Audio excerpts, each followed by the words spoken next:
কতদিন পর দেখা। হ্যাঁ ইস কি রোগা হয়ে গেছিস রে, কুছ লেতা क्यों नहीं? রোগা হয়েছি? হ্যাঁ সালা একটা লাথি মারবো। আমার নামটা কে বলিস না? কে বলেছিল? তুই বলি তো। আমি বলেছি সবার নাম তো তুই বলেছিস, মারবো এক। এই শুন, মেয়েটা দেখতে কেমন রে? নিয়ে পালাবার মতো? এই এসব কথা বলো না, শুনলে নরবলি দেবে। চেনো না তো, এলাকার একজন হোমরা চোমরা লোক। ওর মেয়ের দিকে ভয় কেউ তাকায় না, আর শালা অজয় ওকে নিয়েই পালালো। ছাড় তো, এই আমাদের আগে 19টা কেস মনে নেই? আরে আমরা সব কিছু এভাবেই। এই আবে ওই কি এটা কোথা থেকে এসছে? আরে রং নাম্বার, বললাম আমাদের সুভাষের কথা, তুলে আনলো এটাকে। এই কথাটা আমি সবাইকে বোঝানোর চেষ্টা করছি। আমার নাম কমরেড সুভাষচন্দ্র শাসমল। আমি না এখানকার কিচ্ছু চিনি না, এতে যে কি ইস্যু আমি তাই জানি না। তোমার এই এত বড় নামটা না আমার বলতে একটু কষ্ট হচ্ছে, সেই জন্য একটু ছোট করে দিলাম। কিছু মনে করলে না তো? না না, আপনি আমাকে সুজ বলুন, সস বলুন, যা ইচ্ছা তাই বলুন, শুধু আমাকে এখান থেকে বেরোনোর ব্যবস্থা করে দিন। আমাকে শুধু অপহরণ করে নিয়ে চলে এলো। এভাবে যদি আমাকে এখানে ফেলে রাখে না, একদিন আমাকে নিয়েও বই লেখা হয়ে যাবে। সুভাষ ঘরে ফেরে নাই। এই কাল কলকাতা যাওয়া ট্রেন কটায়? ভোর 5টায়।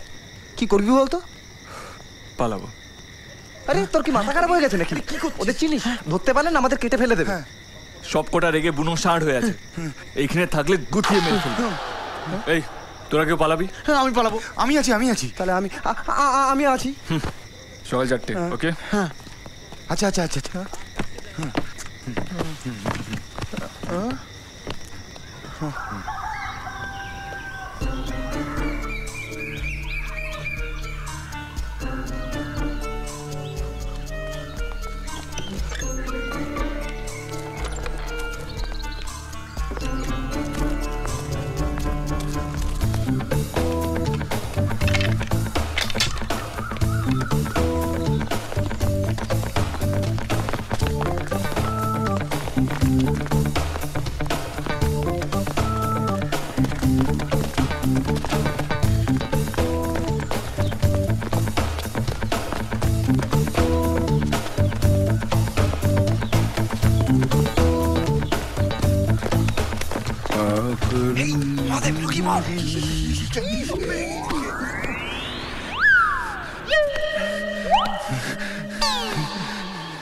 এই শোন, আমরা আবার এই গ্রামে ফিরে আসছি?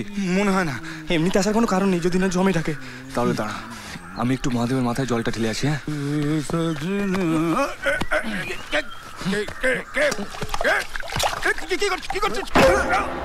কি রে, তো মহাদেবের মাথায় জল ঢালবে বলেছিল, এ তো বেল ফাটাচ্ছি রে। পালা!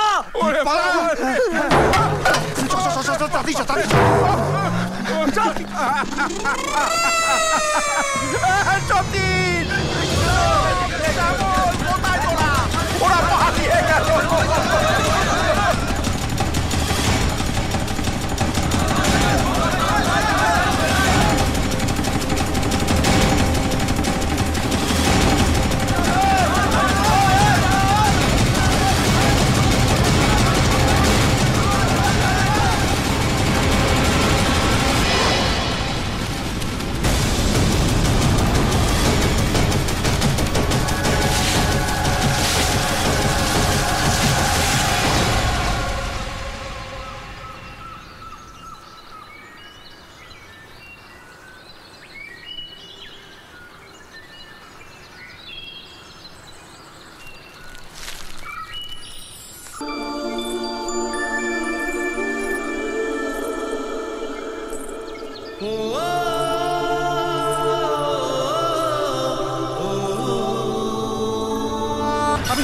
স্টেশনে ট্রেন এসে গেছে, তাড়াতাড়ি চল, বেশিক্ষণ দাঁড়াবে না, চল না। কমরেড ট্রেন এসে গেছে, চলুন। চলো, দাঁড়িয়ে আছিস কেন? ট্রেনটা ছেড়ে দিল। দাঁড়িয়ে আছিস কেন? আমি চল না।